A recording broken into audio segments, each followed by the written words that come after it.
A minha música é uma expressão da minha alma. E assim, a minha alma é tão vasta, é tão imensa, e eu faço música da alma. Se hoje eu tô me sentindo mais melancólica, mais melódica, eu vou fazer um melódico. Se amanhã eu tiver mais hard techno ou psicodélica, eu vou fazer um psicodélico. Você é a voz que dispara dentro do peito e não para. Por todo canto, por aí, por todo canto, por aí. Oi, eu sou Monique Dardenne, esse é o Música que Não Toca Por Aí, um videocast sobre música, claro, informação com informalidade, histórias de afeto e causos da boate. Esse é o primeiro episódio, eu tô muito feliz de ter conseguido ter ela aqui comigo. Além de ser uma das pessoas que fizeram parte da minha caminhada de 20 anos na música, é uma das mulheres mais importantes da música eletrônica do país no mundo. Então, chamo ela aqui comigo, Ana. Não vamos chorar. Não. É muita emoção aqui, né? Porque a gente se criou juntas, a gente se formou na música juntas. Então, eu acho que a gente vai contar aí muita história sobre como surgiram essas mulheres desde pequenininha, a nossa evolução, a sua evolução e esse momento que a gente está vivendo agora. Foi exatamente o que eu tava pensando aqui, passou um filme na cabeça, a gente na fazenda, fazendo as festas de música eletrônica pra gente, e agora você com o WMI, com esse podcast, com tudo mais, e eu também. Com tantas coisas. Como isso aconteceu? Que lindo de ver, né? É muito lindo e é muito difícil a Ana estar aqui no Brasil, ela toca no mundo inteiro, ela já não mora aqui faz muito tempo, ela mora em Lisboa. Eu quero saber, você está um tempo aqui no Brasil, né? Eu acho que das suas últimas vezes é um tempo que você mais se dedicou a estar aqui. O que você veio fazer aqui? Então, além de tocar, né? Então, eu tinha o Tomorrowland já marcado, o festival, ia tocar 2 dias, e aí foram surgindo outras coisas. Eu vim dia 27 para tocar um set só de vinil, inclusive, com o Sven Vár. Abri para ele no All Night Long que ele fez e fui ficando.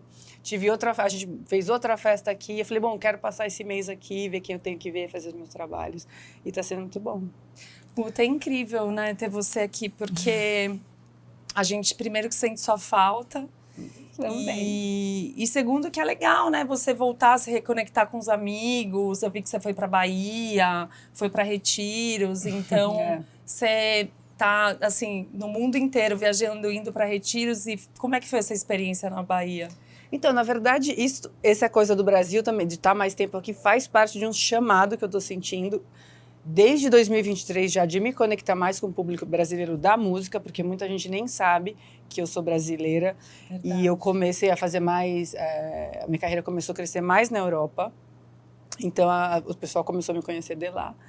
E eu tô sentindo esse chamado forte, eu fiz o documentário Made in Brazil em português, então tudo que eu tava fazendo era mais voltado para a Europa, para o mundo, em inglês e tudo mais. E eu senti esse chamado, e recentemente o chamado é de me conectar com a minha terra espiritualmente, de saber como os indígenas fazem, viajar ao Brasil, porque eu passei por uma abertura espiritual muito grande também fora do Brasil. Então agora é um chamado de volta de onde eu vim e me conectar com tudo aqui. Então eu estou passando mais tempo, estou escolhendo ficar mais, me conectando mais com as pessoas e com a terra aqui mesmo, e com as tradições. Não, a sorte é nossa, né? Que a gente sente fato. Bom, e aí eu queria começar falando sobre a sua relação com o vinil, porque você cresceu, né? O seu pai tinha clubes. Teve um dos clubes principais de música no interior de São Paulo. Ele foi um grande fomentador da música, né? Em Amparo, que é a cidade que você nasceu. E aí, naquela época, quando você era criança, você tem 2 irmãos, eu queria saber como é que foi a relação da música com você. Ela vinha de dentro da sua casa? Ela era escutada ali? Quais foram os incentivos musicais que você teve? Então, eu mesmo contemplo sobre isso muito, porque não é que eu vim de uma casa musical. meu pai tinha clube, era DJ, mas não era uma casa que a gente era educado musicalmente. Tanto é que quando eu comecei a ser DJ, foi uma ideia do meu pai e assim, eu não sabia muito de música, entendeu? E aí que a minha paixão por música e por discotecagem apareceu. E eu fui aprendendo conforme eu virei DJ, não é que eu já sabia muito. Mas quando o seu pai teve o primeiro clube, você tinha quantos anos? Nossa, eu não lembro. A minha relação era mais com clube, vamos dizer assim, do que Sim. com música. Uhum. Eu lembro com 10, 9 anos, meu pai era DJ, mas ele só tocava no clube. Não era que ele era um tour DJ. E ele comprava muito vinil, muito vinil. Então ele ia para São Paulo 2 vezes por mês. Ele ia bastante para São Paulo para passar o dia escutando música. Então ele ia na galeria do rock, na Techno Records. Inclusive o Mark era um dos vendedores da loja. E meu pai voltava com 3 cases cheios de vinil. E eu estava lá com ele, escutava todas as músicas. E na volta ele me mostrava umas coisas, porque ele comprava uns CDs também, mas a maioria vinil. Então eu tinha esse contato assim com a música. Ele comprava de Corona até Todd Terry. Super, ele tocava de tudo, super eclético. Não, puta escola, mas na música eletrônica, né? Na música, mas até fora da música eletrônica, ele comprava de tudo, mas tinha muita música eletrônica também na época, mas eu não entendia, eu nem sei te dizer agora muito o que tinha, mas eu lembro, ele tinha uns discos muito raros, que eu nem sei onde estão mais. O Dudu sabe bem, que ele tá aí, ele deve saber mais que eu até. Só que, e essa é a relação que eu tinha, mas não é que eu fui incentivada a tocar um instrumento, nem tudo mais. Mas foi assim a minha relação com a música. E quando eu virei DJ, que foi uma ideia do meu pai, por quê? Eu estava indo, eles me deixaram ir pro clube com 14 anos, lembra que a gente começou? Todo mundo ia, era molecada. E o clube do pai dela, ele teve vários clubes. E teve um específico, a Six. A Six foi o mais que vinha a galera. Sim, São Paulo, e eram assim, eram umas 5 pistas, eram super clubs, né? Então eram 5 pistas onde cabiam, sei lá, umas 5.000 pessoas.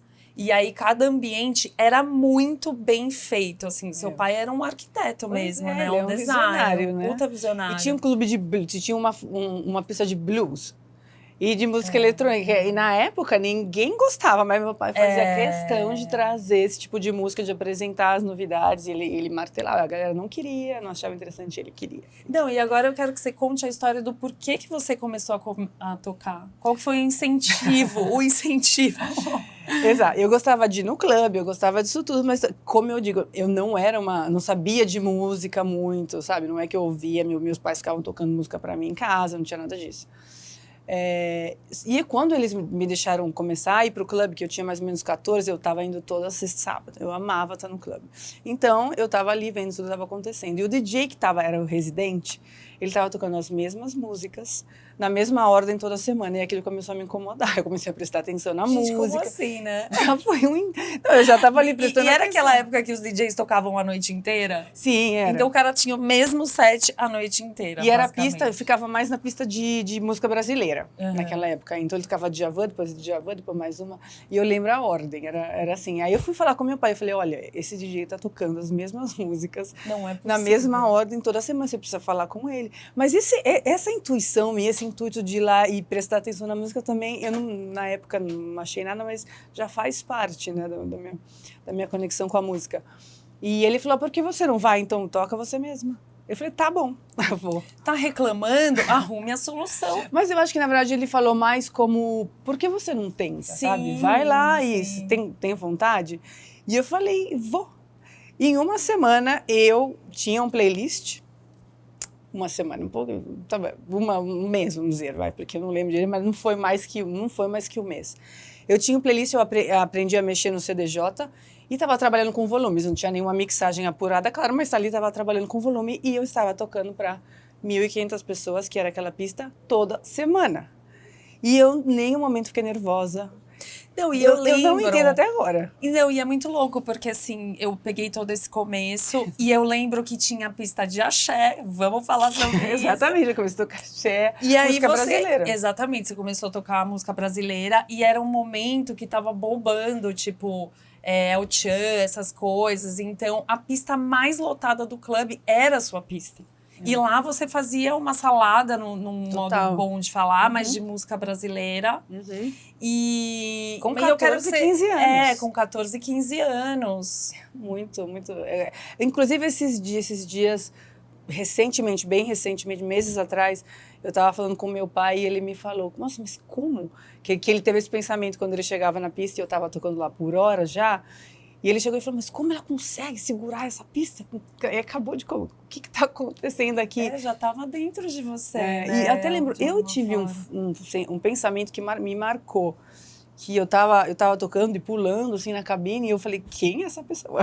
Porque você sabe que eu era super tímida, né? Sim. Super na minha, não queria sair, ficava fazendo crochê em casa, era uma velhinha de 14 anos. Virei DJ do nada, me descobri uma pessoa nova, assim, que eu era. E aí, eu queria muito falar, assim, quando você começou a treinar, porque eu até fiz umas perguntas pro Cauê, que não me respondeu. O Cauê é irmão da Ana, aliás, né? Ele foi o primeiro DJ da família. Sim. Não, depois do meu pai. Ele que foi o DJ primeiro. Sim. Rapidinho ali ia passar. Ele é ainda, mas eu fiquei assim mais profissional, né? Eu foi olhando ele. E aí eu lembro que uma vez ele comentou comigo, e eu já sabia, que você treinava tipo 10 horas por dia. Sim. E isso é muito legal a gente falar, porque hoje é muito fácil você ser DJ. Eu tive que passar por cima de alguns preconceitos da mixagem, porque antigamente a gente batia palma para quem mixava bem. Exato. Né? Então hoje já não existe muito isso, né? O tocador de música, as pessoas vão lá, tem a controladora e né, não tem... Antigamente era diferente. E você era uma pessoa extremamente aplicada. E o que me marca muito no começo da sua trajetória era a sua técnica, cara. Você sempre teve uma técnica muito foda. E o som que você tocava, que era mais rápido, também te permitia, né, fazer aquelas viradas, scratches e tal. Então, eu queria muito que você contasse como que você começou a estudar. Foi uma coisa instintiva? Alguém te ensinou a mixar? Alguém te ensinou a mexer no mixer? Então, é uma historinha mais longa, vou tentar, vamos ver o que sai. Porque eu passei 2 anos aí tocando axé, música brasileira e tal. E aí, o que começou a acontecer? Eu comecei a andar nas outras pistas, né? E tinha a pista chamada techno. Só que techno era música eletrônica, então tinha drum and bass, house, techno, era todo tipo de música eletrônica, até dance também tinha naquela pista. E eu falava, eu quero ir no banheiro, alguém pode tocar pra mim? E eu ia pra aquela pista, fugia. E aí eu não queria mais sair de lá, eu me apaixonei naquele som, e aí eu vi o Mark tocar, né? O Mark foi um divisor, assim, eu queria ver o Mark tocar naquela pista de techno. E ele com aquela energia, aquela... Nossa, por falar nisso, vamos até pegar a gente esqueceu dos vinis, porque a gente começou a falar, mas então, falando em Mark, é legal. Vamos pôr do Mark. Vamos, porque aí, mas vamos continuar falando sobre ele. Então, eu vi o Mark tocar, a atmosfera que ele criava, a técnica dele, a música, e eu falei, eu quero fazer isso. E aí foi quando eu tive que aprender a mixar, né? Aprender a técnica de mixagem, mas assim, ninguém me ensinou. Meu pai tinha os equipamentos lá, mas ele nunca me ensinou. Então, foi instintivo como colocar agulha. Eu tive que descobrir sozinha, entendeu? Como mixar. Claro que daí, ao longo, né, da minha carreira, e assim, os DJs que iam no clube, eles iam me dando umas técnicas, umas dicas, mas eu aprendi basicamente sozinha, autodidata. E desenvolvendo a minha própria técnica de mixagem. Mas as minhas referências eram drum and bass. Então, assim, eu tinha o César Peralta, o Mark, o Patife, mixando, fazendo scratch, então era aquilo que eu queria fazer. Eu queria tocar daquele jeito. Mas aí eu comecei, aí eu tinha, graças ao meu pai, a minha vida, eu tinha os equipamentos, tinha um sistema de som na casa da minha avó. Não, e era um puta sistema de som, porque uma coisa que seu pai não economizava sempre foi num som bom, né? E ficava lá na casa da minha avó, os reservas, então eu tinha tudo para treinar. E cabia a mim se eu queria treinar ou não. Então eu ficava 10 horas por dia, assim. E não é que eu... eram 10 horas por dia. Eu acho que isso é muito incrível da gente falar. Porque, assim, era exatamente isso. Você saía da escola e você ficava 10 horas treinando para chegar no aperfeiçoamento que você tinha. Porque você já era muito jovem e você tocava muito bem. E eu vejo hoje, assim, qual que é a sua relação com o vinil, no caso?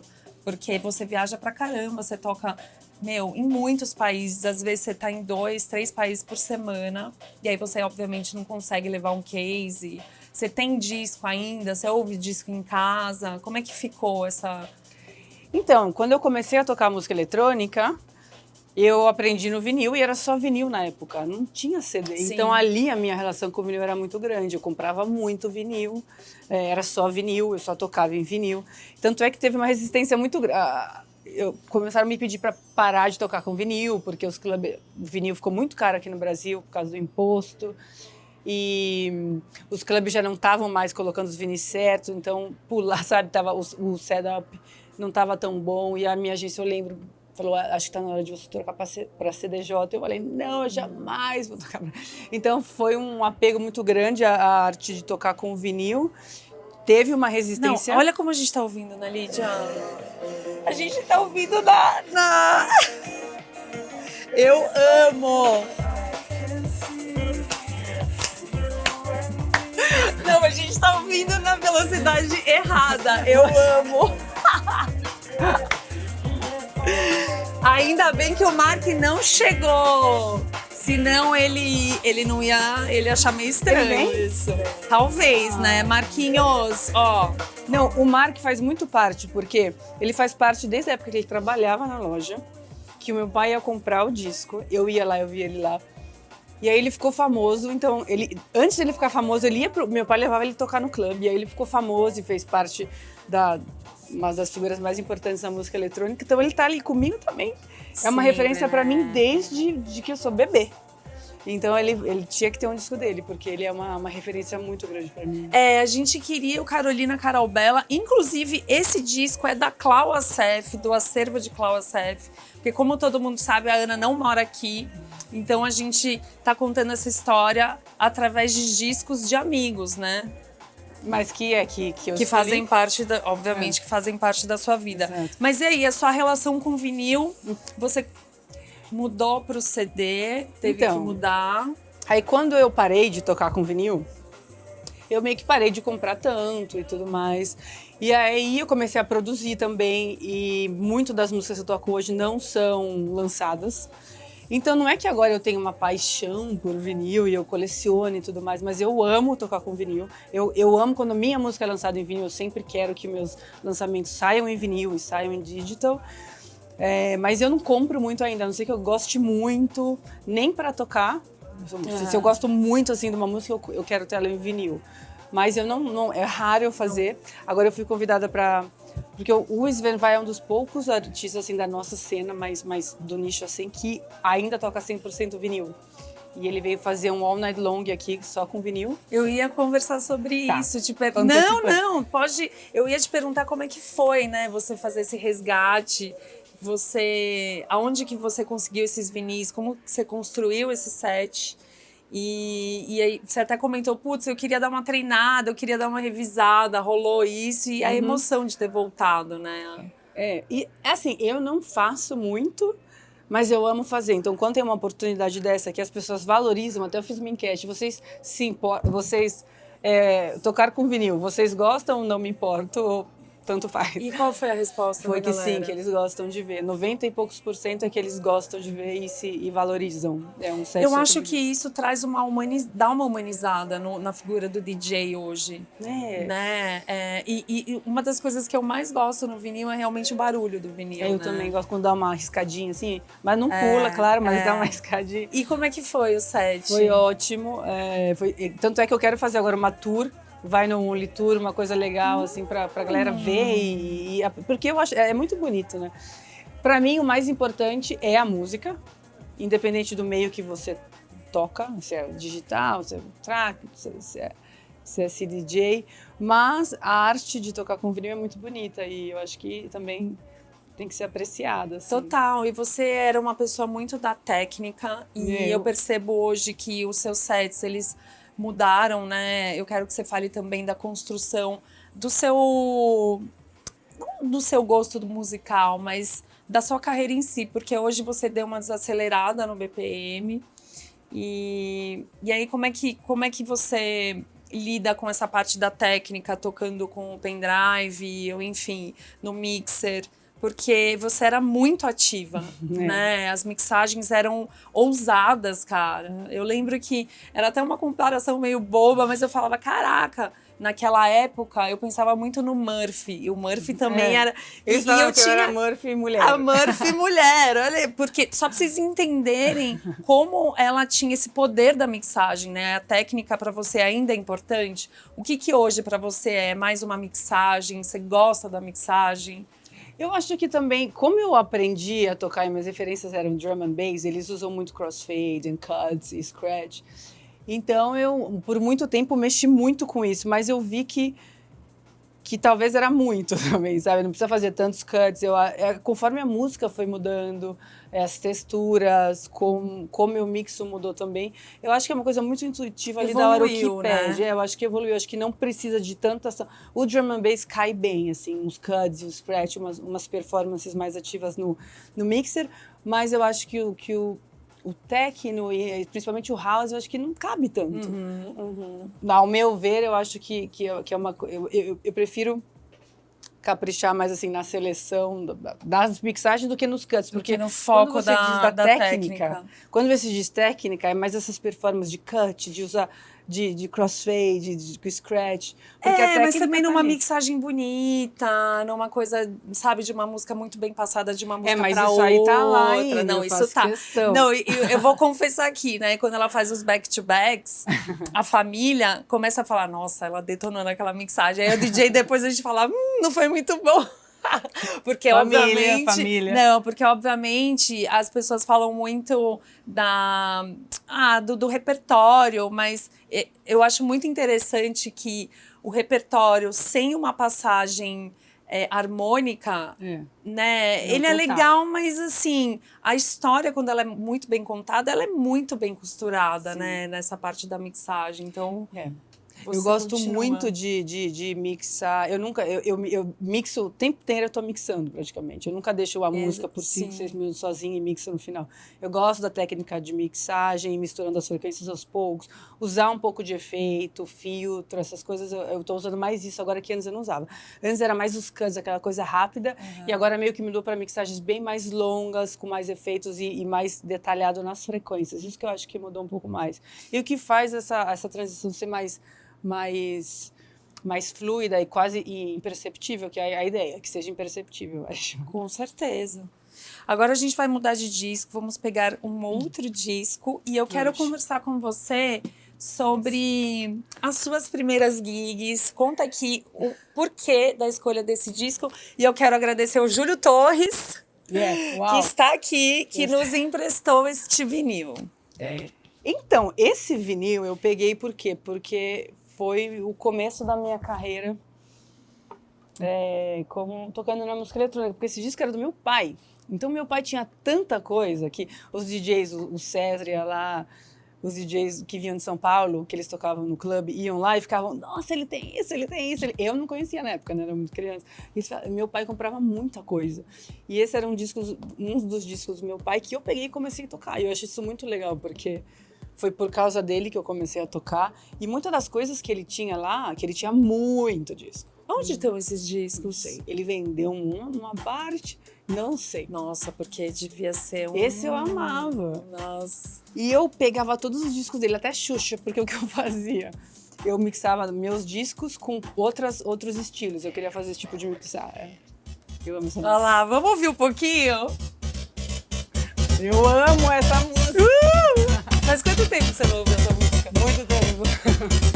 Nossa, daqui a pouco vão pedir pra eu abaixar. Desculpa, Yuri. Gente. Você lembra mesmo? Cara, pior que você sabe que não. Eu tinha uma mixagem especial pra essa música. Nossa, tá muito alto. Tô exagerando.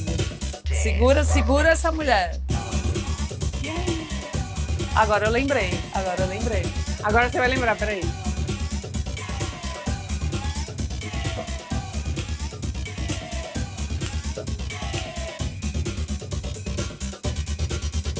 Tem o breakdown local. A gente não tá com pressa mesmo? Não, né? Não, Tá. na real, assim, Então deixa eu não liguei o cronômetro. Começou a contar 1 hora agora.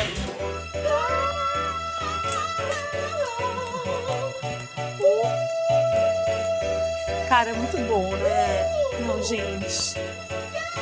Acho que eu vou samplear esse vocal, viu? Boa. Júlio, pra esse menino aqui. E aí, agora eu quero saber... Você lembra onde foi a sua primeira gig, hein? Nossa. Não. Se a gente for falar de primeira gig, eu considero em 2002, mas foi no clube que meu pai abriu no Rio de Janeiro, lembra? Que durou pouquinho, a Six. E foi uma gig que eu fiz com o Mau Mau.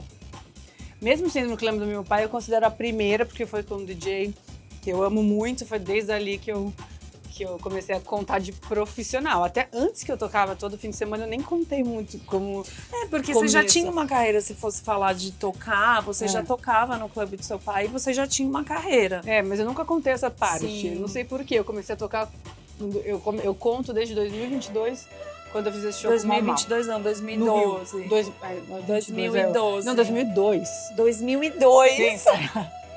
Não, 2000, que é? 2002. Caramba! E você sabe que eu tava conversando com meu pai esses dias e ele falou que te deu uma carona pra você tocar na Louca e você tava com a Regina, a mãe dela. Não, minha mãe nunca foi pra Louca. Não? Então foi algum clube em São Paulo que ele falou, a Ana Lídia foi tocar a primeira vez e eu levei. E aí eu queria que você contasse um pouco, no começo da sua carreira, quais os clubes, aonde você mais tocava, quem deu as primeiras oportunidades.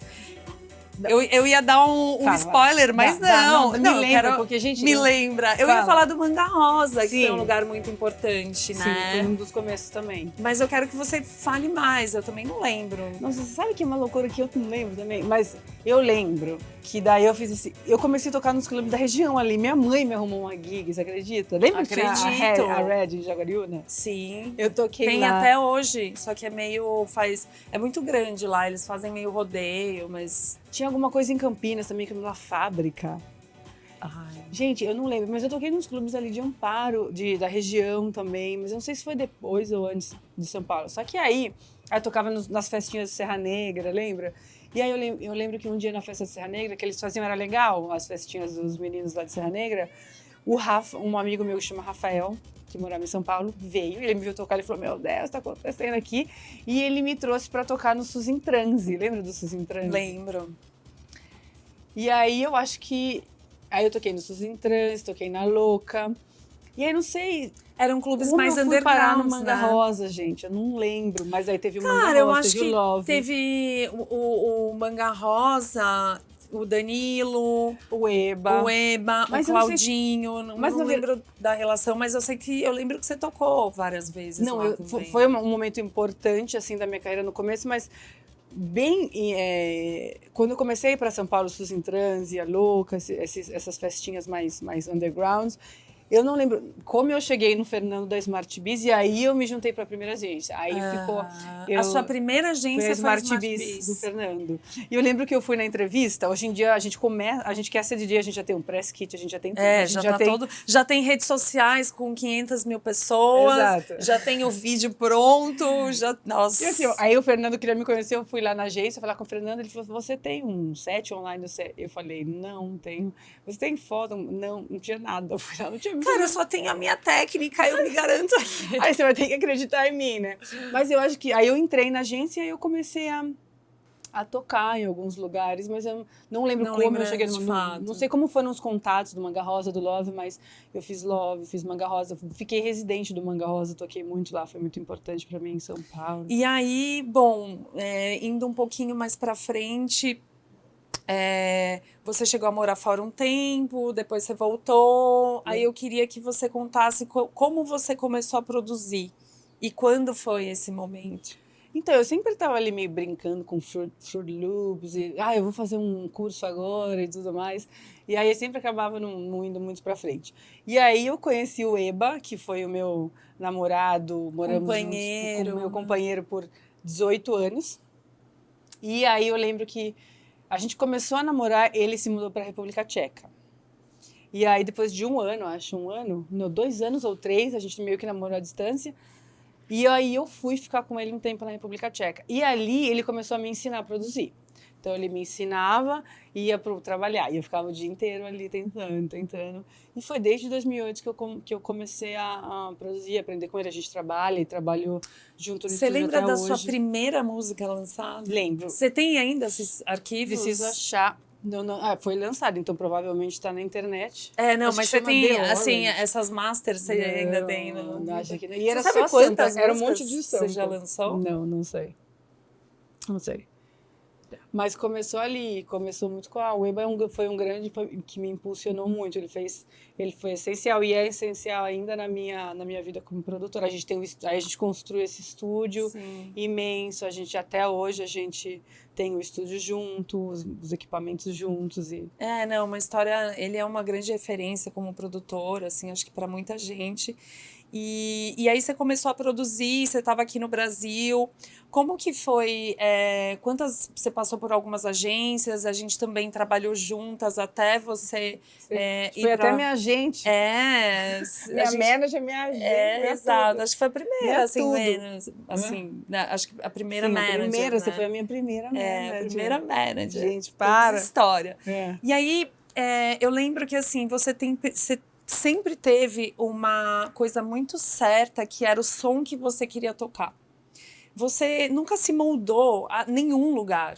Por mais que você não tivesse gig nenhuma, hoje eu até brinco, eu falo com orgulho, eu falo, tantas pessoas que lá atrás era difícil a gente vender, porque, o som do momento é tal, aí todo mundo volta para aquele som. Você sempre teve o seu som. E por muito tempo foi muito difícil, né, a gente conseguir gigs. Hoje eu vejo os caras assim, pagando o teto de cachê, valorizando, eu falo, é isso mesmo. Mas voltando a essa época, eu quero muito saber de você. Você passou um momento muito difícil na carreira. E eu acho que é muito importante você falar, porque você é uma mulher de muito sucesso. E as pessoas hoje querem esse sucesso muito rápido. Você tem 20 anos de caminhada. Mas teve um momento que você pensou em desistir, por exemplo? Ou de falar, cara, eu não sei, eu não tenho trabalho, o que vai ser? Existiu esse momento na sua carreira? E pela sua lembrança, quanto tempo, assim, foi 5, 10 anos de carreira? Só pra gente dar uma norteada nessa timeline. Então, voltando rapidinho naquela coisa que você falou de eu passava 10 horas por dia, todo dia mixando. Quando eu acho uma coisa, eu tenho uma devoção muito grande dentro de mim, eu sou uma pessoa com muita devoção. Então, quando ela é direcionada a uma coisa que eu amo muito, eu não consigo parar, eu me entrego completamente. E a música e ser DJ, a arte de discotecagem, eu me achei ali, entendeu? Então não importava para mim, então eu faço por amor. E se eu estivesse procurando resultados, eu iria me moldar. Então esse amor me fala o que eu tenho que tocar. Então é isso que eu quero produzir, é isso que eu quero tocar, e é aqui que eu vou, é aqui que eu posso colocar a minha devoção.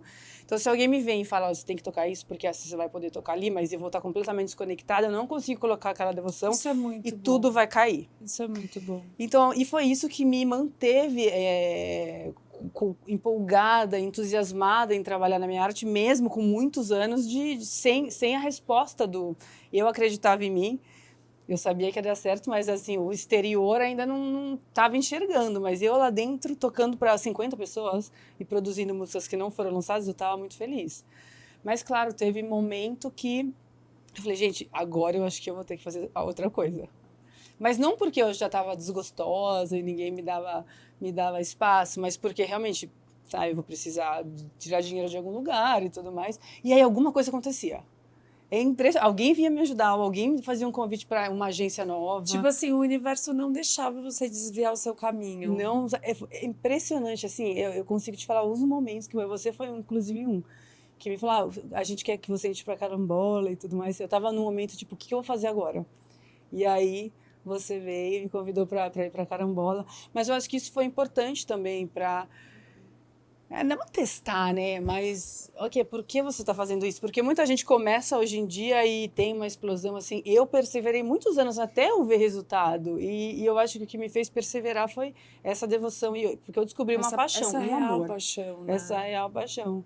E com certeza eu não toco para agradar ou não me coloco numa caixa. Estava falando que hoje em dia eu toco mais house, toco mais... E a minha música é uma expressão da minha alma. E assim, a minha alma é tão vasta. é tão imensa e eu faço música da alma. Se hoje eu estou me sentindo mais melancólica, mais melódica, eu vou fazer um melódico. Se amanhã eu tiver mais hard techno ou psicodélica, eu vou fazer um psicodélico. Mesmo que as pessoas estejam esperando algo diferente. Foi isso que aconteceu com o meu álbum Intentions. Eu poderia ter feito um álbum techno para voltar e fazer uma tour, mas eu estava pedindo, minha alma estava pedindo para eu criar um som ambiente que ninguém conhecia, ninguém sabia. Eu criei esse álbum, foi super sucesso, mas a minha carreira é baseada no meu Não, isso é amor. muito bonito, porque é isso, a gente tá num momento onde as pessoas querem esse resultado É. muito rápido, essa coisa do TikTok, 30 segundos de fama. É. E é importante a gente entender essa caminhada, essa jornada, ainda mais numa carreira como DJ, que eu entendo que esse amadurecimento, ele é muito bom pro DJ. É. Não é? Assim, você ter passado por muitos lugares, por muitas épocas, por muitas ondas, por altos e baixos. Eu acho que te dá uma diversidade também, uma habilidade, um feeling, né, porque agora, por exemplo, eu sou super confortável fazendo um back-to-back com Carl Cox e um back-to-back com um Afro House DJ. E eu me encaixo nos dois perfeitos, porque eu tenho essa diversidade e eu sei bem navegar em todos os estilos musicais, até de ambient, até de hard E isso techno. são horas de voo, né? Isso é Isso não dá. maturidade, Exatamente. cara. O que E você... também o que acontece nos shows, por exemplo, agora no vinil, quando eu estava tocando com o Sven, lá deu problema no som. E assim, normalmente você não tem um tempo ainda, se você não tem a maturidade, você meio que se desestabiliza e acaba... Eu consigo estar no meu centro, não importa o que aconteça, eu acho que isso só veio com anos de tocando em lugares ruins, pouca gente, certeza. desenvolvendo o feeling, entendendo o que é, por que você está fazendo isso, qual é, sabe, o seu propósito, a sua intenção por trás. Então agora é muito mais impactante o que você pode entregar para as pessoas, não é momentâneo e raso. É muito mais profundo a transformação que as pessoas conseguem ter quando elas vêm num show meu. E eu vejo até pelos feedbacks, os feedbacks de hoje são completamente diferentes de 4, 5 anos atrás. Elas têm experiências espirituais nos shows e elas me falam, me mandam mensagem. Isso Impacta muito mais, né? É lindo. E pensando também quando você teve esse momento, né, de nossa, o que vai ser, né?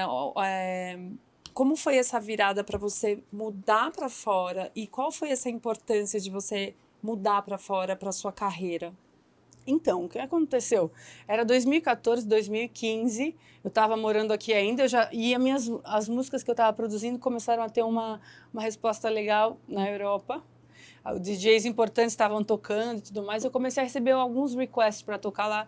E aqui totalmente contrário, sabe? Todo mundo não tinha muito bookings. Eu fui na minha agência um dia falar, não cobrar, porque eu não gosto de cobrar, mas eu gosto de falar o que a gente pode fazer para melhorar e tal. E aí uma das pessoas lá me falaram, olha, o seu som nunca vai dar certo. Você nunca vai dar certo. O seu som não é legal, não vai dar certo. Nossa. E ele falou, você tem que tocar esse tipo de som aqui. E aí eu saí da agência, tipo, não é legal ouvir isso, mas não abalou a minha... Eu tinha uma coisa que eu não sei de onde vem, pode até ser um pouco presunçosa, mas na minha cabeça, desde pequenininha, eu era assim, não tem como isso não dar certo. Porque as pessoas, às vezes, a gente tem que se convencer que vai dar certo. Para mim, você tinha que tentar me convencer que não ia dar certo eu ser isso aqui. Eu ser DJ e trabalhar com música. Então, eu sempre tive essa certeza que ia dar certo. Então, e também porque eu já estava vendo a resposta lá na Europa. E aí eu falei, gente, eu acho que eu vou mudar para a Europa. Eu e o Eba, a gente mudei para Barcelona. E fui para a Europa, assim, também sem certeza nenhuma, né? Até a minha agente, na época, a Letícia, falou, olha, eu tô com um pouco de medo, será que vai dar certo? Será que não vai dar? Eu falei, vou, não importa. Me joguei. Me joguei, fui na sorte. E aí, 2015 para cima foi quando tudo começou. Quando eu me mudei para a Europa, eu estava ali, fazia parte da cena. Eu não acho que tem que estar ali morando, mas facilita muito, você está em contato, você tá ali disponível para qualquer request que chegue, para qualquer... Como fala? Request. A oferta ou para qualquer oferta de procura de book. Então, eu tive que falar muito não, porque não dava para eu viajar para a Europa toda semana. Então, Aí eu estando ali, e também não sei, eu acho que a energia foi a partir daquele Tinha momento. que ser, eu acho que era o Tinha que ser. universo, você Foi a cumpriu hora. aqui, foi a hora de... Eu tenho uma história muito boa quando a gente trabalhava juntas. Eu não sei se você lembra dessa minha cicatriz, que eu tenho aqui, uma cicatriz enorme, e eu vou ter que contar. Você lembra? Olha isso aqui. Não. Essa cicatriz eu consegui numa cabala. Lembro! Então, isso é boa. Lembro. Foi a primeira vez que o Rich Houghton tocou uma música da Ana. E na época, ele tweetava as músicas. Aparecia no Twitter. E aí, Era a Can't gente... Sleep. Era Can't Sleep.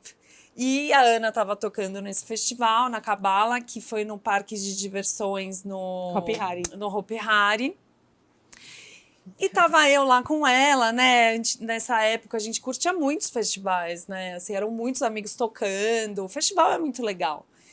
E aí alguém me falou: meu, o Rich Houghton acabou de tocar uma música da Ana e tweetou. Gente, eu fui correndo atrás da Ana pelo backstage de um palco pro outro e tinha um passa-cabo. Cara, eu tropecei, eu voei. Eu E lembro. quem viu foi o Salata. E aí, tipo, eu bati o braço, bati a minha lateral inteira. E aí eu levantei, tipo, não doeu, né? Porque durou, né? Não doeu. E aí encontrei a Ana, falei... Só que eu tava toda ensanguentada. Aí o Guga Trevisani, que é o dono da Cabala, que era o dono da Cabala, E que agora só é meu track boa, manager. que agora é o manager da Ana, Que amamos. amamos. Ele me viu, ele falou, cara, o que aconteceu com você? Aí eu falei, eu caí. Ele falou, não, mas é sério isso aqui, né? Eu já devia estar, né, gente? Aí ele me levou pra enfermaria, mas foi um bafo aquela festa, a gente precisa nem Foi. contar. Mas causos da boate, que a Causos gente da conta boate. pro povo no off. Ah, mas olha que linda, foi correndo me avisar Cara, então isso ficou marcado. E realmente foi um momento que um dos DJs, cara, mais importantes do techno, enfim, que estavam ali, que tava num momento muito bom, tocou a sua música, e isso começou a ser muito recorrente, né? Os lançamentos, e você na Europa. Então, a primeira chave da virada da sua carreira, eu acredito que foi esse momento, né? foi quando os DJs que eram minha referência começaram a me dar suporte. E eu comecei a colaborar com essas pessoas, dividir line-up com essas pessoas. E hoje em dia eu acabei fazendo colaborações, remixes em labels que eu jamais poderia imaginar. Né? Esse é um deles, Depeche Mode. Gente, isso daqui é um orgulho pro país. Porque a Ana remixou o Depeche Mode. E eles me pediram, né? pra Conta essa remixar. história, porque eu acho que vale a pena ser contada. O Depeche Mode é uma das maiores bandas de New Wave, enfim, assim, da minha formação, mas eu acredito que a gente tem público aqui, a gente tem amigos aqui, acredito que de uma certa faixa etária. E você ser convidado né, pela banda, eu quero que você faça um remix, não é um bootleg, não é um edit, é um remix autorizado. Como é que foi? Então, eu tinha recebido um pedido para remixar o Depeche Mode, o Martin Gore, primeiro. Eu lembro. E eu tava nessa minha época experimentando com ambient, também foi um instinto, sabe? Quando o meu manager falou, olha, tem um request para você remixar o Martin Gore do Depeche Mode, eu falei, claro. E eu falei, eu sinto que eu quero fazer um ambient. Ele falou, mas eles devem estar esperando você, o seu som, um clube. Eu falei, bom, eu vou fazer, você manda para eles. Aí mandou pro Martin Gore. Ele amou, falou, nem precisa fazer outro. E amou e lançou. Então foi o meu primeiro remix, foi pro Martin Gore. Já seguindo instintos. Seguindo não instinto. do que as pessoas esperam, mas do Exato. que realmente você acha que tem que fazer. E isso e a gente estava conversando sobre isso. Eu acho que isso é muito importante para a música e para o que você deixa para o mundo através da música. É muito mais tem muito mais substância, muito mais carga quando você faz do coração e não do medo e por expectativa dos outros. Mas aí eu fiz esse do Martin Gore, eles adoraram, e quando eles lançaram esse álbum, My Cosmos Is Mine, o nome do álbum, né? Não sei, não é. É Momento não sei. Esse último álbum deles, eles me pediram para remixar uma track do Depeche Mode. Aí, de novo, eles me pediram para remixar. Tá certo? 45. Lógico. Eu falo quanto a gente tá. Sim, Então, eles me pediram para remixar uma track. E eles me mandaram, eu falei, ok, eu vou fazer essa. Tava no estúdio fazendo, já tinha feito, porque eu queria, o vocal que eles tinham me pedido pra remixar, eu não tinha amado tanto, na verdade eu não sabia como fazer uma música para aquele vocal. Mas eu falei, tá bom, vou tentar. Então eu queria fazer uma música que funcionasse até sem o vocal. E aí fiz a música, tava ótima, coloquei o vocal. No momento que eu tava no estúdio, eles lançaram essa daí, My Cause das Luzes no Mar. E eu tava no estúdio terminando a outra música, e eu falei, meu Deus, eu quero remixar. Essa que eu quero remixar, saindo no Spotify. E aí na hora eu mandei um e-mail pro meu manager e falei, gente, por favor, tenta que eu remixe essa música, eu posso trocar? Ele falou, olha, não sei, vou perguntar. E aí pediram um sistema pra eles, falaram, ok. E aí eles amaram, eles disseram que foi um dos preferidos deles e foi uma das poucas que saiu em vinil, não eram todas, claro. Não, gente. Mas assim, isso é muito legal também, porque meu pai tinha vinis do Depeche Mode, minha mãe é fã do Depeche Mode, então eu agora colaborando com o Depeche Mode, além de eles serem essas lendas, é especial, sabe? Então... E foi muito legal porque você encontrou com eles. Eu fui encontrar eles. Nossa, eu não teria essa. Nossa, eu bati no microfone, galera. Foi mal, porque eu realmente não teria essa maturidade. Eu tava ali, né? Tava tranquila. Fingindo normalidade. Fingi que estava normal, fingindo que não me importa. Não, mentira, mas foi lindo. Ele tava me contando como ele fez. Ele tava no chuveiro e veio a My Cosmos Smile, veio. Foi legal. E super simpáticos também. E aí, fala pra mim um pouquinho do... vamos ouvir um pouquinho, vai. Nossa, é lindo.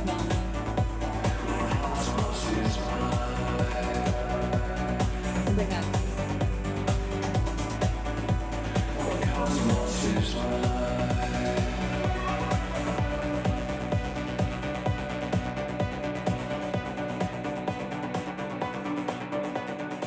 E ela foi muito bem na pista. Como é que... Eu quero saber se os fãs mais jovens, né? Porque agora a gente tá falando de jovens de 20 a 30 anos nas festas, a maioria, eles sabem que é Depeche Mode? Não sei se eles sabem, mas acho que sim, devem saber. Mas não tenho certeza. Mas muita gente veio me falar do remix do Depeche Mode. Mas eu não posso garantir que se eles gostam da música ou que eles reconhecem o vocal do Depeche Mode, já não sei. Você faz muitos edits, né? Como é que tá essa... Como que vem essa vontade, assim? Como que você escolhe as músicas? Eu acho que depende. Por exemplo, fui tocar no Tomorrowland, agora a gente sempre quer trazer alguma coisa que as pessoas vão se identificar. Assim, isso eu acho legal você falar. Tipo, você prepara... Eu já vi você preparar edits específicos para gigs, para causar um impacto, ou trazer alguma coisa. Como é que é essa escolha? Porque essas músicas assim, mais famosas... Por exemplo, eu fui fazer um show...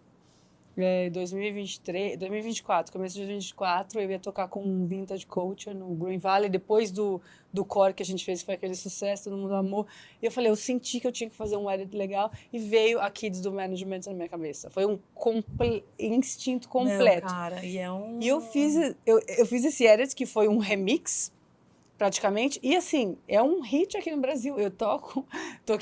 Sempre que eu toco no Tomorrowland, toquei no Tomorrowland para 40 mil pessoas. Sempre que eu toco, a galera é como se eu estivesse tocando um hit meu. Exato. Então, quando é assim, eu tenho um instinto. Eu fiz um também para tocar, que é da música do Nils Van Gogh, Pulverton, que eu fiz para tocar no Tomorrowland Main Stage 2023. E a gente acabou lancei com o selo da Charlotte DeWitt e foi super sucesso também. Então, é instintivo. E às vezes eu gosto de fazer só para eu tocar aqui ali de uma música que eu lembrei e quero dar uma roupagem nova para eu tocar nos meus sets. Mas quando eu faço assim mais focado e mais caprichado, acaba virando um remix oficial. Do Management... Fica tão bom, né?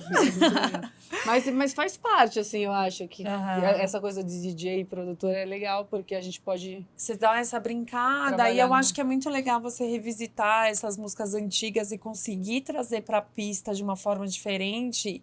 E você acaba que traz essas memórias, né? Exato. E você reeduca. E eu quero saber como é que é a sua relação com o estúdio. Porque você tem um puta estúdio. é um estúdio dos sonhos, assim. Eu acho que para muitos produtores você tem muitos equipamentos. Eu quero saber quanto tempo você conseguiu montar um estúdio como esse e quais os equipamentos que você mais gosta, que você mais usa.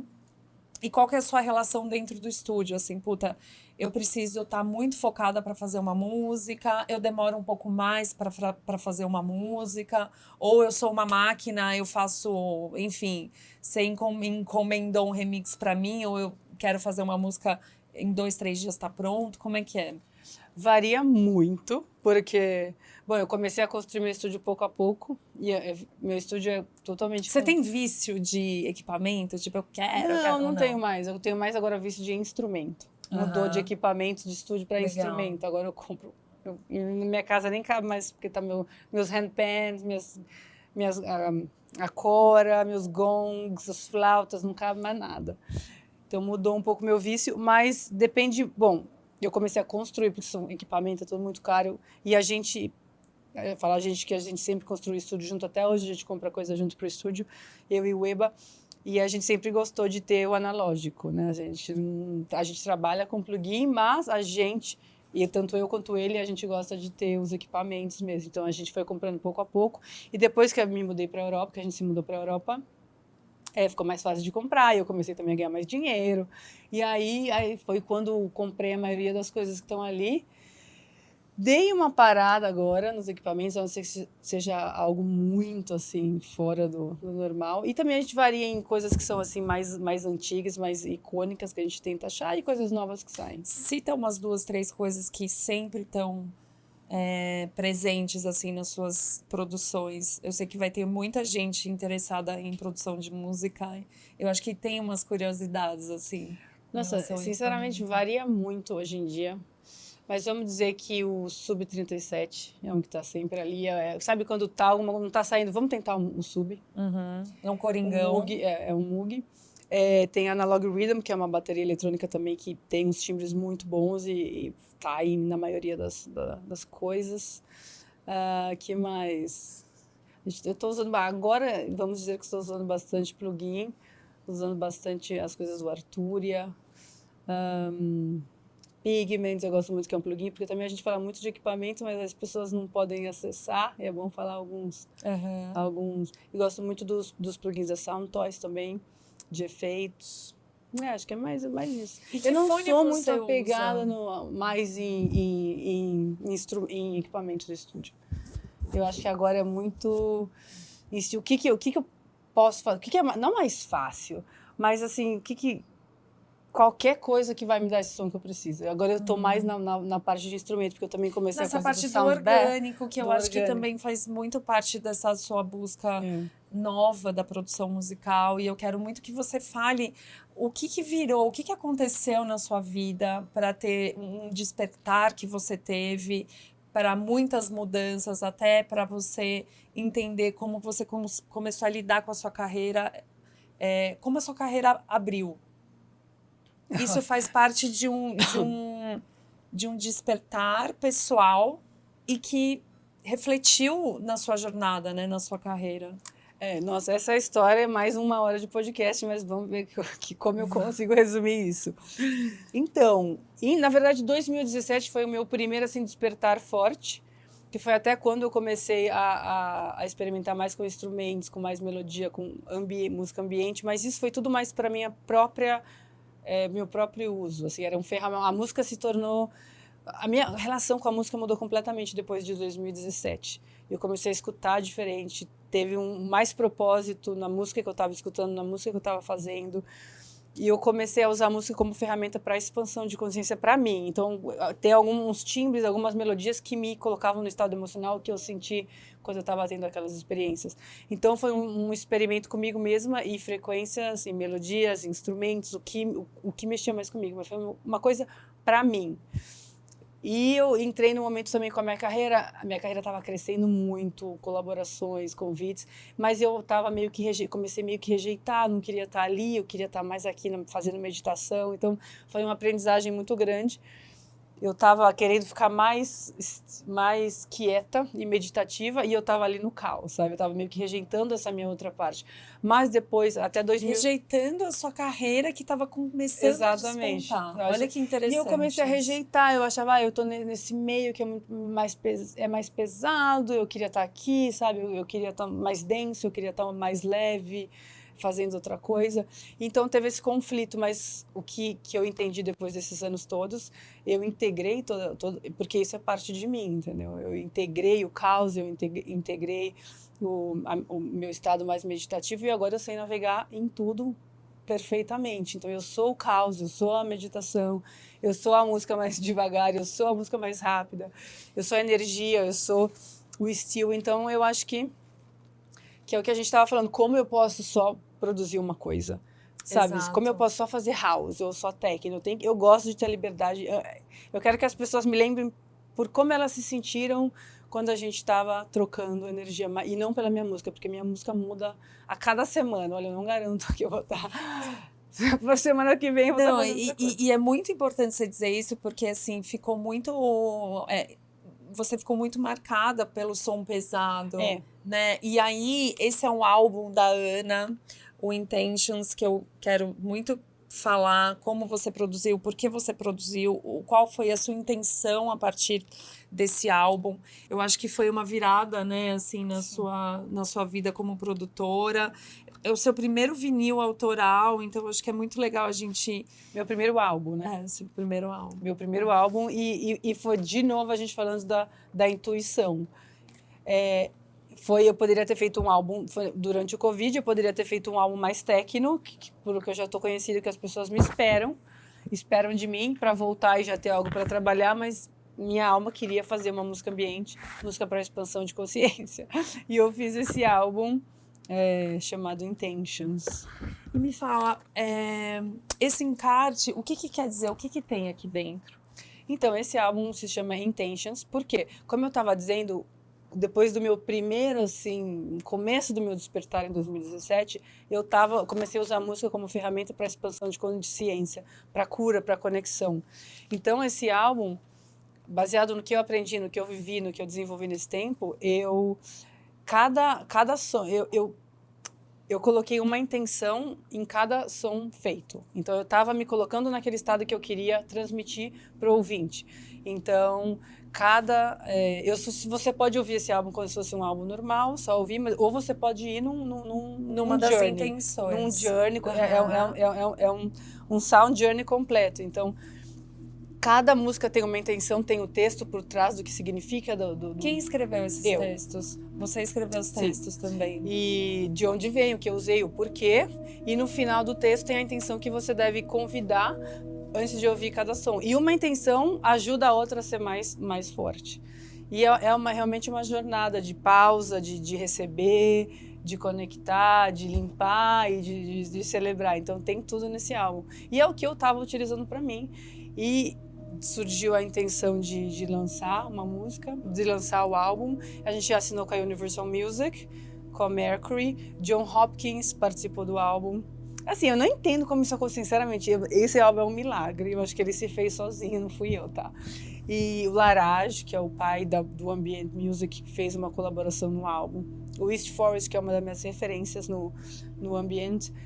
Max Cooper remixou. Assim, gente, o Olafur Arnold me falou que sempre põe o álbum na casa dele. Então, esse álbum foi um milagre, assim, uma prova de que escutar o coração e seguir o nosso guia interno é a melhor coisa que você pode fazer. É um álbum muito lindo. Eu falei pra você que uma vez eu ouvi uma das faixas que eu super me emocionei tomando sol. Eu acho que quando você escuta realmente pensando nessa intenção, você é tocado. Eu tenho essa relação muito forte com a música.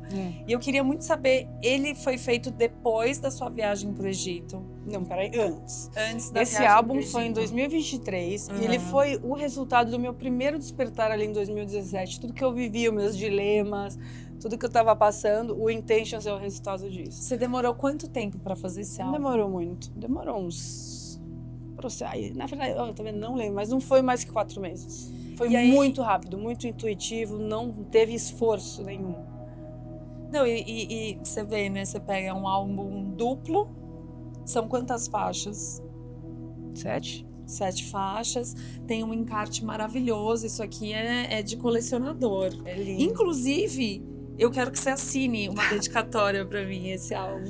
E aí eu quero saber, você foi pro Egito, você teve essas experiências, cara, muito profundas. Então, E o que isso aconteceu com você? O que Então. aconteceu, né? esse álbum saiu em 2023 e 2023 foi o ano que parece que foi o fechamento de um ciclo. Tanto é que eu voltei para o Brasil, fui convidada para tocar os 3 dias do Tomorrowland e fui recebida muito bem. Foi quando eu fiz o documentário Made in Brazil, contando minha carreira. E eu queria fazer esse documentário e eu falei no documentário, eu não estava entendendo porquê, mas eu falei no documentário, eu sinto que eu estou fazendo isso porque é o fechamento de um ciclo na minha vida. Eu falei isso no documentário, gente, nem sabia que ia acontecer. E foi ali, encontrei de novo minha paixão, não é que eu não tinha uma paixão mais pela minha carreira, mas eu estava num dilema do que fazer, do que tocar, não estava me conectando com o que eu tocava mais.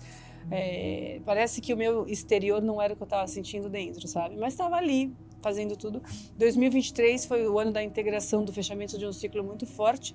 E final de 2023 eu fui para o Egito a convite de uma pessoa e eu vivi ali uma experiência muito, muito forte, espiritual, que abriu coisas que eu jamais imaginaria. E eu fui muito impactada e voltei.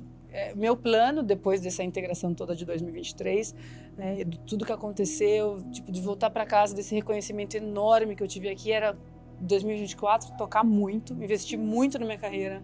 Ia ser o ano que eu ia mais tour, fiz o documentário, fiz novas fotos, investi bastante, porque a minha intenção era tocar. E aí fui pro Egito, isso aconteceu, voltei do Egito, senti essa guia de novo, falei, agora é hora de parar, agora é hora de dar uma pausa. Aí você deu aquela pausa, Dei mas você fez algumas gigs, eu lembro que você tava naquela coisa... Tem algumas coisas que eram contratos, que tinham que cumprir, mas que, né, esse chamado, essa coisa você tava um pouco muito mexida, na verdade, né? Mas então, eu tava fazendo 100 gigs por ano, eu fiz 15. E aos sós que ressoavam mesmo, porque a minha intuição era para tudo, mas não para completamente, para as 95%. Então eu fiz alguns shows ao longo do ano, mas assim, nada perto do que eu estava fazendo. E tudo que eu tinha feito se foi, assim, caiu. Meus managements de 10 anos, a gente separou. Meus agentes, a gente se separou. E eu saí, porque agora a gente sabe, tem que estar o tempo todo ali. Senão você perde relevância. Foi um novo fechamento de ciclo esse? Não, esse foi o fechamento do ciclo, né? Desde 2017 a 2024. Isso, exatamente. E 2024 começou um outro. O que eu sinto foi que tudo que eu construí desde então teve que cair, eu tive que confiar, porque foi assim, eu sinto que eu parei, eu falo que eu tirei um ano sabático, 2024 foi um sabático. Mas tudo que eu tinha construído, como eu disse, agentes, management... com muito mais força, né? Pois mas eu não sabia, porque foi totalmente vou ouvir esse chamado e não sei o que vai acontecer, porque o que eu falei para os meus agentes era, olha, eu não sei se isso vai durar 3 anos, eu não vou mais fazer nenhum show, não aceita, vamos fazer esse, mas não, eu tô fechada para bookings. Fechada para bookings total. E eu não sabia, porque hoje em dia a gente sabe, tem que estar relevante, tem que estar postando, tem que estar em cima. Senão... Você teve medo, assim, de tipo assim, eu quero seguir o que o meu coração tá falando, mas e se eu perder a relevância? E se eu sumir da internet e ficar só falando de meditação e as pessoas não entenderem? Então, mas o que acontece?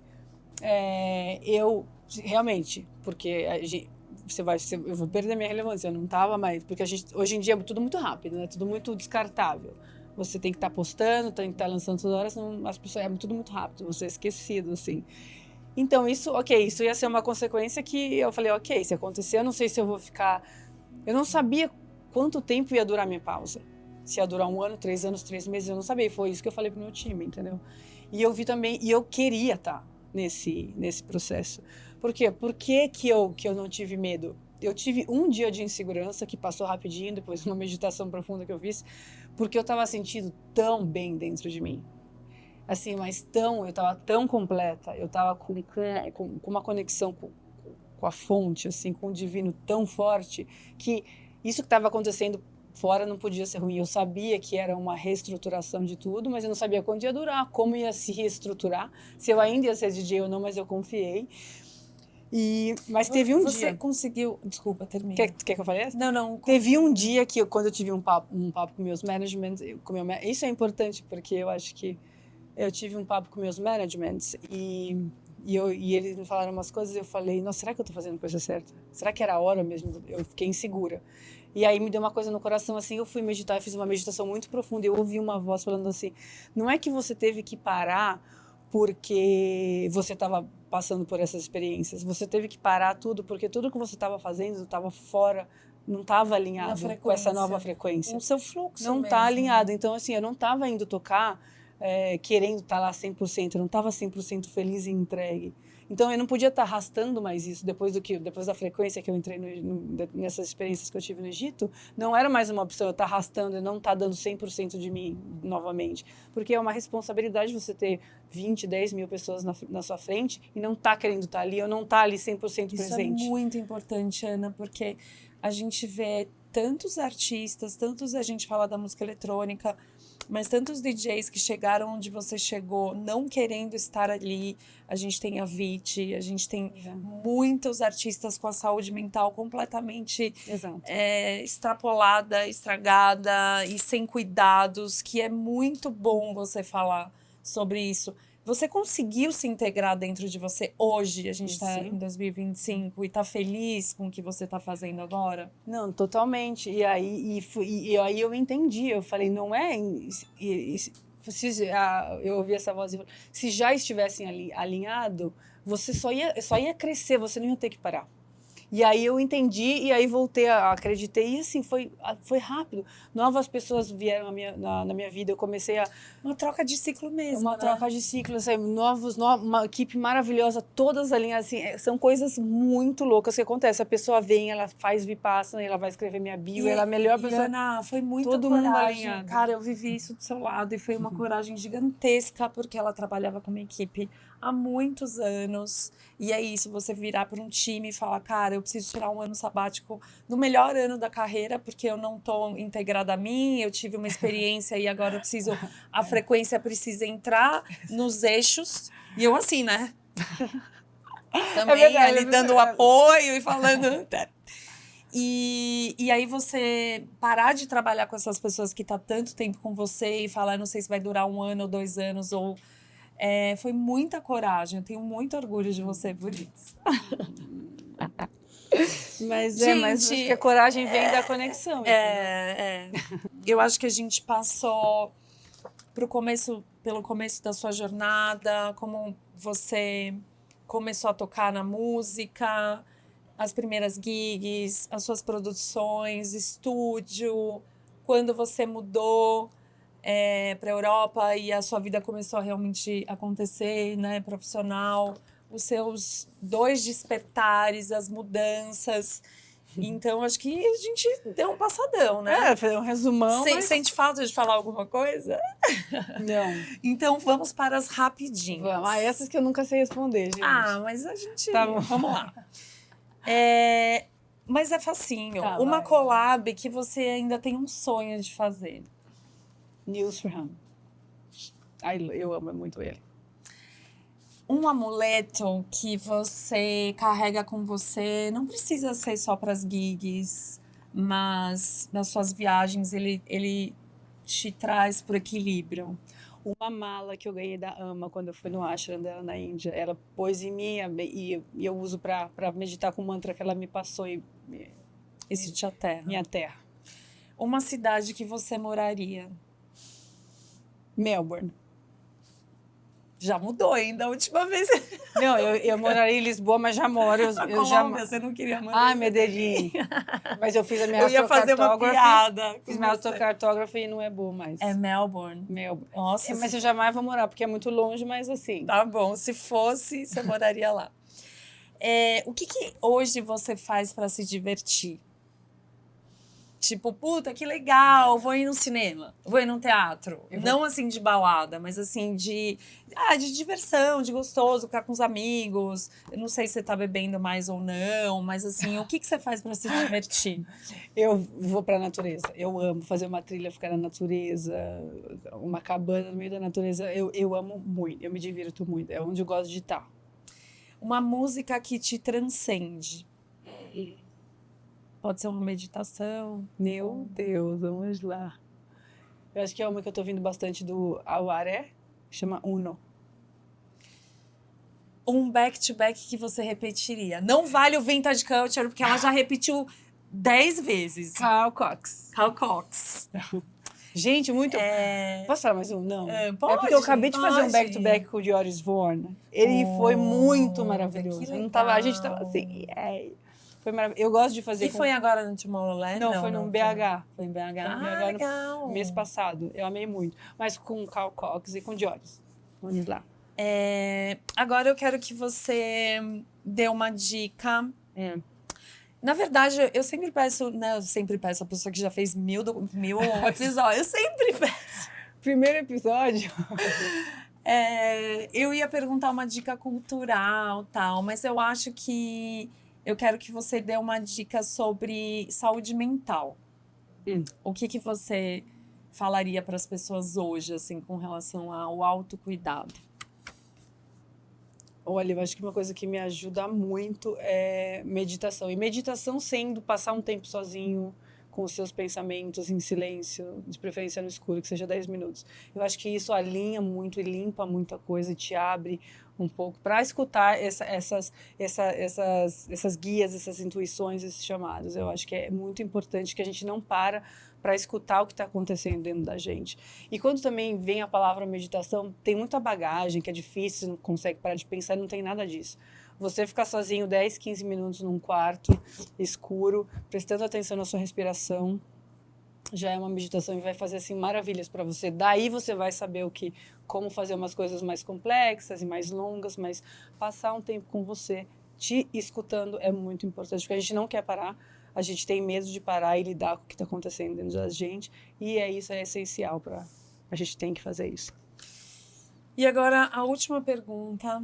Como você quer que as pessoas lembrem de você? É o que eu falei aqui aquela hora. Eu quero que as pessoas lembrem como elas se sentiram na minha presença, ouvindo a minha música, e eu espero que elas encontrem a conexão com elas mesmas através da minha presença ou da minha música. Esse é eu acho que é a minha missão. Fazer as pessoas se conectarem com elas mesmas, com o coração dela. Eu tava aqui de novo, eu e a Monique, a gente é tão coração. Nossa, eu também, agora eu já... Sorry, mas é isso, se conectar elas com o coração, com o eu interior delas, com elas mesmas. E eu recebo esses feedbacks hoje em dia. Quando eu te ouço tocar, eu me sinto mais conectada comigo, e isso pra mim é como eu quero ser lembrada. Já estamos lembrando dela, já apaixonados todos. Ana, te agradeço demais, cara. Eu Parabéns te amo. por mais um. Parabéns por esse programa lindo, por ser tão forte, tão linda e fazer tanto. Esse é o nosso primeiro episódio e eu começo com ela. Espero que todo mundo tenha gostado. Obrigada. Linda.